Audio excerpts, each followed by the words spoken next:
आजकल फ्लाइट से आना जाना, खासकर इंडिया से फ्लाइट लेना या इंडिया के लिए फ्लाइट लेना, इसको लेकर बहुत डर का माहौल है। और हो भी क्यों ना।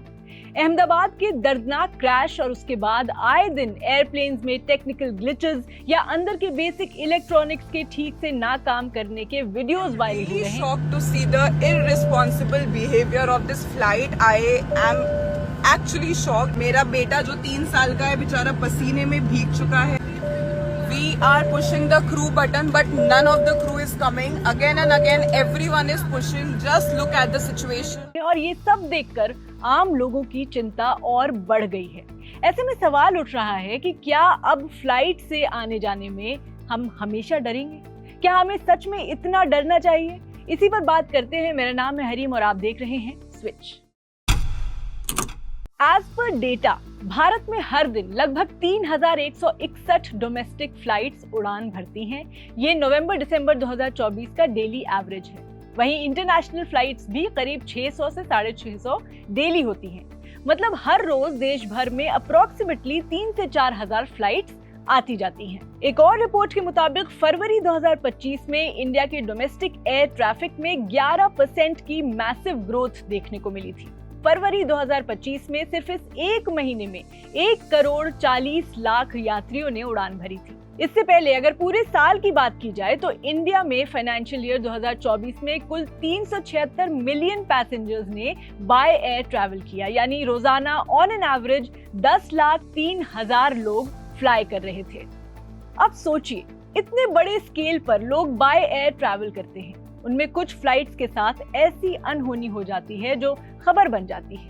ये सच है कि हादसे होते हैं, लेकिन ये भी सच है कि ऐसी घटनाएं रेयरेस्ट ऑफ द रेयर होती हैं। अहमदाबाद क्रैश एक बड़ा सदमा था और इसके पीछे मल्टीपल रीजंस हो सकते हैं, लेकिन जैसा इस फ्लाइट के साथ हुआ, वी होप ऐसा अनफॉर्चुनेट केस किसी और फ्लाइट को ना देखना पड़े। फ्लाइट्स में माइनर टेक्निकल इश्यूज की घटनाएं होती रहती हैं। आखिर एक एयरक्राफ्ट भी एक मशीन है और उसके लिए हर तरह की तैयारी भी रहती है, लेकिन मामला इस स्केल का हो जाएगा कि आउट ऑफ कंट्रोल हो जाए, ये किसी ने सोचा नहीं होता है। DGCA यानी directorate general of civil aviation और AAIB यानी एयरक्राफ्ट एक्सीडेंट इन्वेस्टिगेशन ब्यूरो, इन दोनों बॉडीज की तरफ से हर दुर्घटना की गहराई से जांच होती है। सेफ्टी प्रोटोकॉल्स लगातार रिव्यू किए जाते हैं और अपडेट किए जाते हैं। चलिए डेटा की मदद से ही फ्लाइट सेफ्टी का अंदाजा लगा लेते हैं। इंटरनेशनल लेवल पर भी एविएशन सबसे सुरक्षित ट्रैवल मोड है।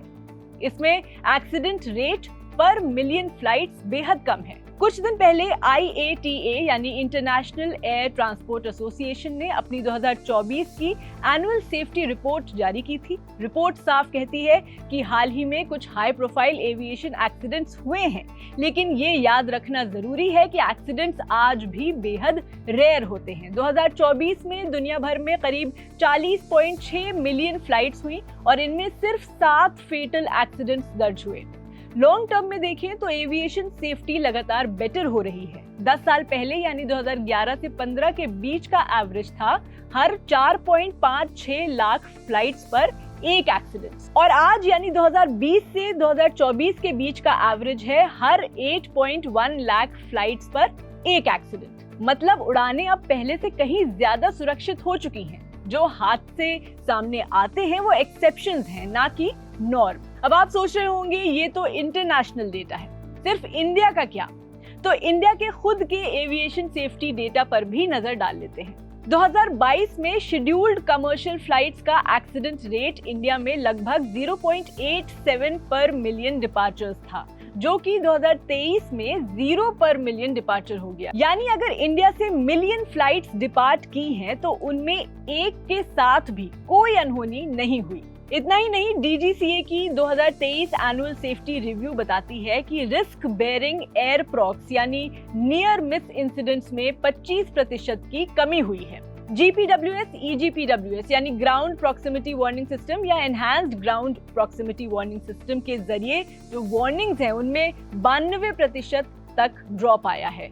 और अनस्टेबलाइज्ड अप्रोचेस में यानी लैंडिंग के वक्त एयरक्राफ्ट के अनस्टेबल होने में 23% तक कमी आई है। इसके अलावा इंडिया में सालाना केवल 8 सीरियस एविएशन एक्सीडेंट्स हैं, जिनमें से भी ज्यादातर नॉन शेड्यूल्ड फ्लाइट्स या ट्रेनिंग एयरक्राफ्ट इन्वॉल्व होते हैं। शेड्यूल्ड कमर्शियल में तो ये परसेंटेज और भी कम है। इसके अलावा किसी भी एयरप्लेन के लिए सबसे जरूरी यानी एयरक्राफ्ट के पायलट्स और क्रू की ट्रेनिंग होती है।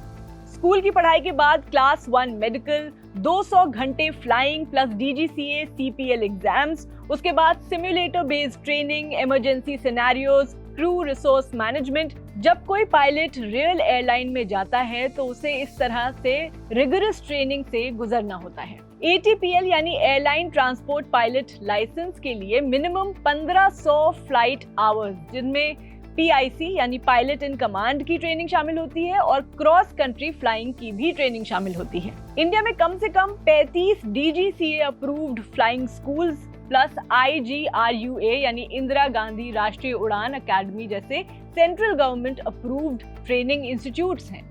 अगर देखा जाए तो एयरप्लेन ऐसा मोड ऑफ ट्रैवल है जहां पायलट्स और क्रू किसी भी तरह शॉर्टकट्स का इस्तेमाल नहीं कर सकते। उनकी ट्रेनिंग के बेसिस पर ही उनको फ्लाइट उड़ाने की सर्टिफिकेट मिलती है। इसलिए जब आप प्लेन से ट्रैवल कर रहे हैं तो आपकी लाइफ सेफ हैंड्स में है, ये हर लेवल पर अश्योर किया जाता है। जाहिर है एक अहमदाबाद जैसा क्रैश लोगों के मनोबल को बुरी तरह हिलाने के लिए काफी है, लेकिन पैनिक और एंजाइटी में जीने से बेहतर है ये समझना कि ऐसे एक्सीडेंट्स रेयर हैं। इनमें कोई दो राय नहीं कि क्रैश की घटनाएं दिल तोड़ देती हैं, लेकिन ट्रेन्ड पायलट्स और क्रू की वजह से इंडिया में हर दिन लाखों लोग सुरक्षित उड़ान भरते हैं। इंसानी गलती भी हो सकती है, लेकिन एडवांस सिस्टम्स और ट्रेनिंग रेडी है। तो फ्लाइट लेने में भले ही डर लग रहा हो, लेकिन इस ऑलरेडी क्योटिक लाइफ में काम और पॉजिटिव रहना भी जरूरी है।